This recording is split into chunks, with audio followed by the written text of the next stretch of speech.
Monday, March 23, 2026, was a calm morning in Kyoto City, Kyoto Prefecture. It was supposed to be a bright day with a graduation ceremony at the local elementary school. At 8 a.m., his father's car quietly pulled into the school parking lot. The 11-year-old boy got out of the car and was supposed to start walking towards the school building. It was only 150 meters from the parking lot to the back building. It would take less than 2 minutes for an adult to walk. But the boy couldn't finish the 150 meters walk. It was right in front of the school. What happened from there? There was nothing on the security cameras. Not a single witness. And it was more than 3 hours later that the school informed the parents of this fact. This time, we will look into the background of the disappearance of Mr. Oki Tachi in Nanbana City, Kyoto Prefecture. First, let's trace the events of the incident in order of chronology. The missing person is Mr. Adaki, a 5th grader at Minami Tachi Elementary School.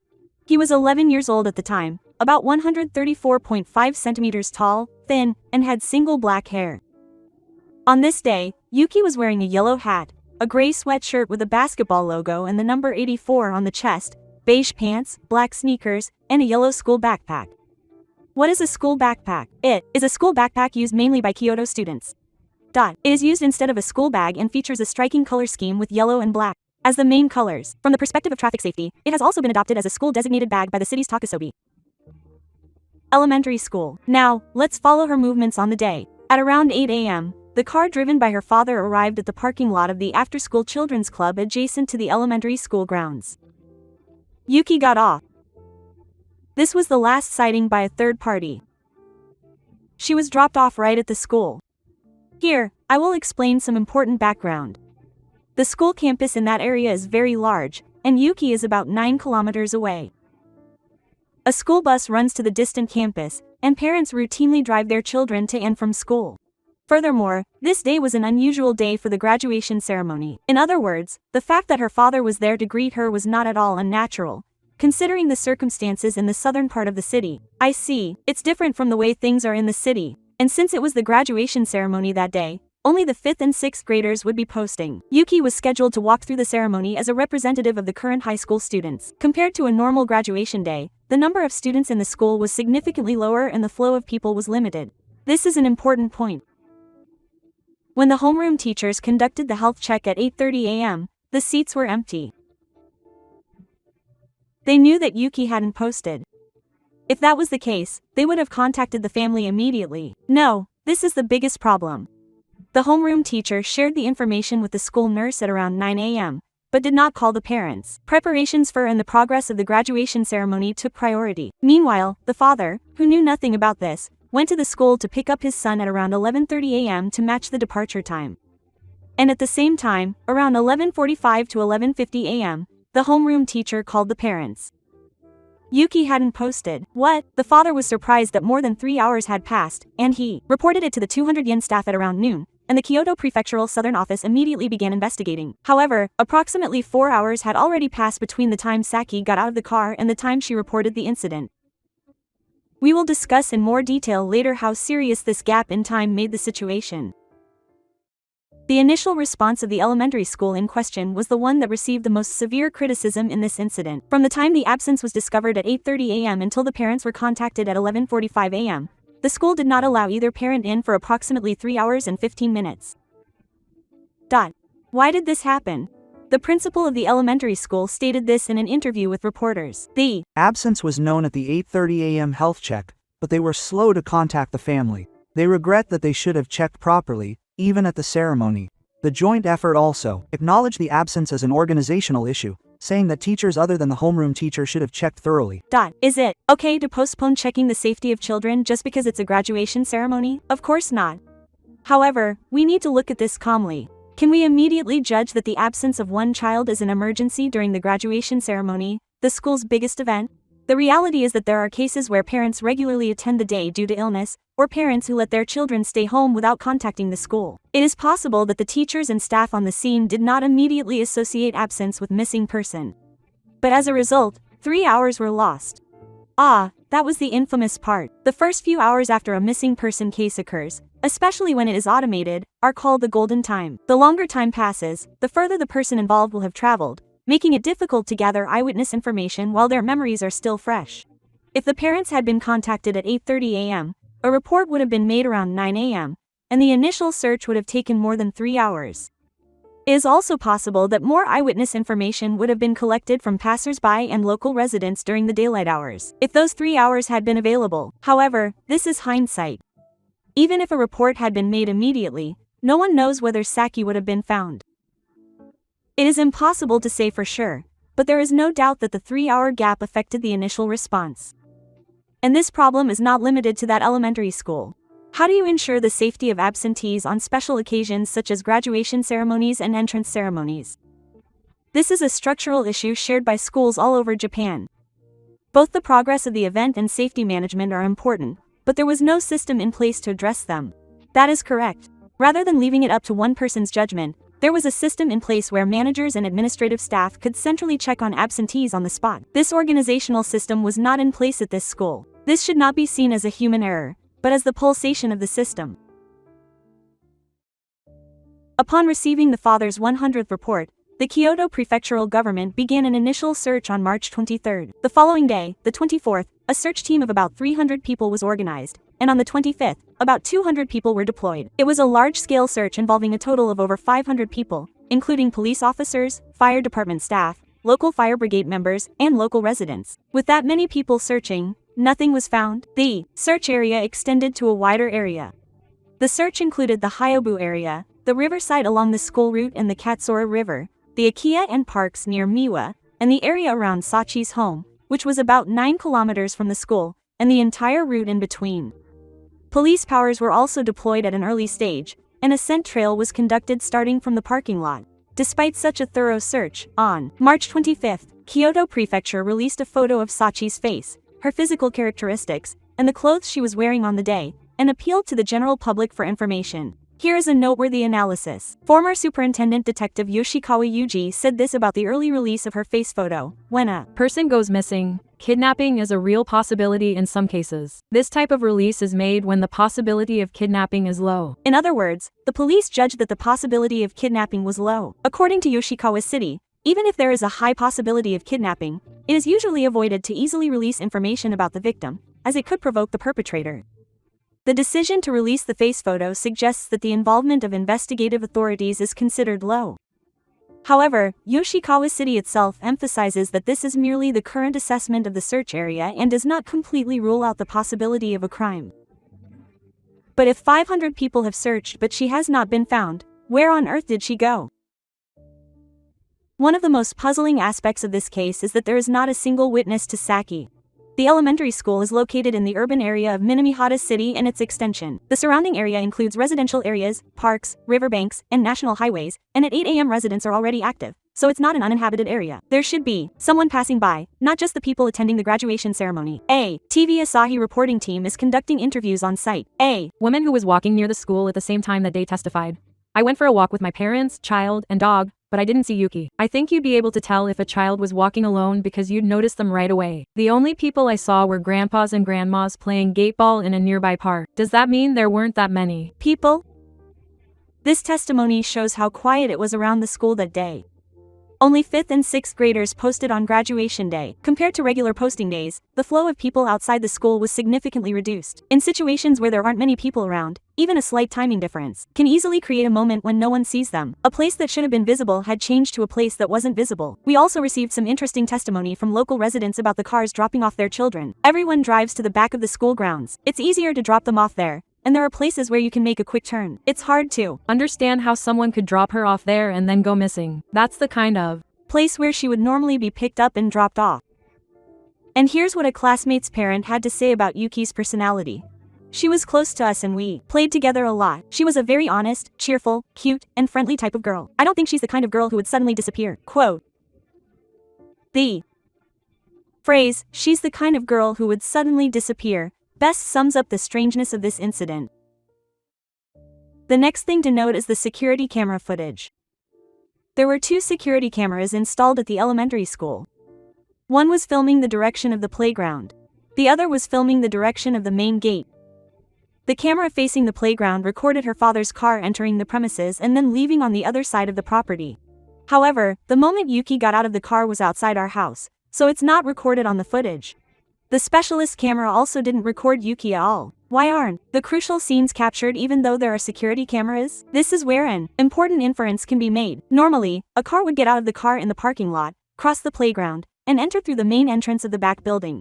If Yuki had been on this normal route, she would have been captured by either the camera facing the grounds or the main gate. In other words, it is highly likely that Yuki did not head in that direction after getting out of the car. There is also a structural issue that needs to be addressed. The elementary school entrance was open every day. However, there was a gap about 1 meter wide next to it that anyone could pass through freely. This gap was also used as a walking route by local residents. There is no point in being open. That's right, the installed school entrance and the security camera. Neither of these two safety devices worked 100%. Please remember that this is not a coincidence, but a structural issue. It was also a graduation ceremony that day, so teachers were standing at the school entrance and the crosswalk along the national highway to automatically monitor the situation. However, even the teachers watching over them did not see Yuki. The teacher was standing there, but no one saw her. This strongly supports the idea that Yuki did not take her normal route to school, but went in a different direction. So where exactly was that different direction? The only clue to that was found 6 days later. It was the morning of March 29, 2026, the 6th day after she went missing. Yuki's relatives were searching the mountains in the town on their own initiative when they found a yellow backpack and reported it to the police. The backpack was found about 3.5 kilometers north of the elementary school. It would take an adult 11-year-old more than an hour to walk there. After investigating the situation with investigators from Kyoto Prefecture and Yuki's parents who rushed to the scene, it was determined that the backpack belonged to Yuki herself. It was found in the mountains. Was Yuki there? Here's a very important piece of testimony. On March 31st, the head of the Minami City Fire Department spoke to TV Asahi about the facts. The fire department received a call for dispatch at 10 a.m. on March 24th, the day after the disappearance. According to the head of the department, everyone was worried about the 5th grader despite it being a weekday morning, and somehow managed to get 206 firefighters off work that day. They set up a joint search team with the police and fire department and searched the entire area. That's quite a large team, 206 people. The search was extremely thorough. They conducted a mountain search of the entire mountain behind the school while also interviewing passers-by, construction site security guards, and shops. Furthermore, firefighters entered the interior of the nearby Bokugo to check. And that's not all. They even had the water from the pond that was being used to store agricultural water drained, just in case they got stuck. They were so thorough that they even drained the water from the pond. Even more noteworthy was the search method. Instead of searching the same area once and then being done, they rotated the teams in charge to change their focus. The fire chief explained it this way: they searched the same area, changing the area they were in charge of. Since changing the focus also meant changing the time they looked, they focused on the area around his home. The fire department conducted a large-scale search over the course of 3 days, from March 24th to 28th. They repeated it over 3 days, and this is where they became certain. The areas searched over these 3 days included the area where Ranruk was found on March 29th. The fire chief testified clearly. The place where it was found was of course a search target, and they must have conducted multiple searches to confirm it. They searched based on the information that yellow stands out in this green. So I think the firefighters would have definitely found it if they had seen it. In other words, the backpack was not there when they searched. That's it. There is also important information about the place where it was found. The fire chief also said this: I went near the scene too. It's within visible range from the forest. It's within visible range from the road. The relatives found it from the road. In other words, the backpack was not in a mountain forest, but in a relatively easy to see place that could be seen from the road. There was a yellow bag in a place visible from the road, but it was not found during the search. Furthermore, there is even more puzzling information about the place where it was found. The staff at the fire station said that it was not a mountain where people would go. There was no cell phone reception, and there was no street sign or anything. The Kyoto Shimbun also reported that it was not a path that people could walk on. I can't imagine an 11-year-old child would go to such a place on his own. Let's organize the facts so far. The Ranyu wasn't there when the fire brigade searched for it over 3 days. Then, on the 6th day, it suddenly appeared in a place visible from the road. What does this mean? It means that there is a very high possibility that someone placed the Ranyu in that location at some point between March 24th and 28th. Someone placed it later. Following this testimony, there has been a major change in the opinions of experts. We will look into this in more detail in the next heading. Following the testimony of the fire brigade chief, former police chief detective Yoshikawa Yuji has given his opinion again. This is important.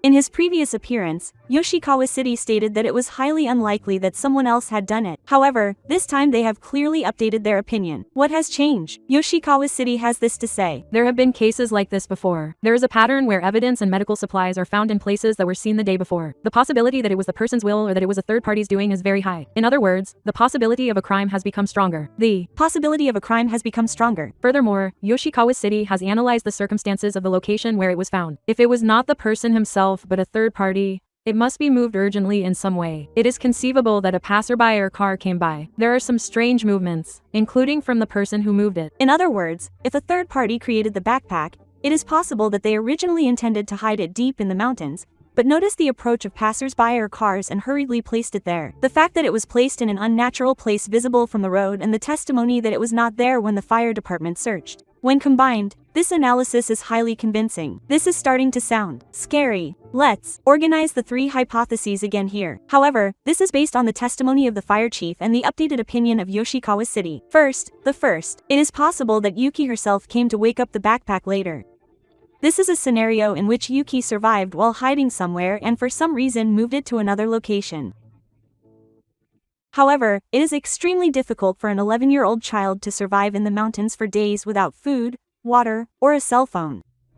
Furthermore, it is almost unrealistic to carry the backpack while it is surrounded by a large number of people. That would be difficult, wouldn't it? Next, it is possible that a third party created the backpack. The testimony of the fire chief and the latest analysis by Yoshikawa City most strongly support this possibility. The scenario is that someone had used backpack and either deceived the investigators or they had to get rid of it in a hurry and left it there.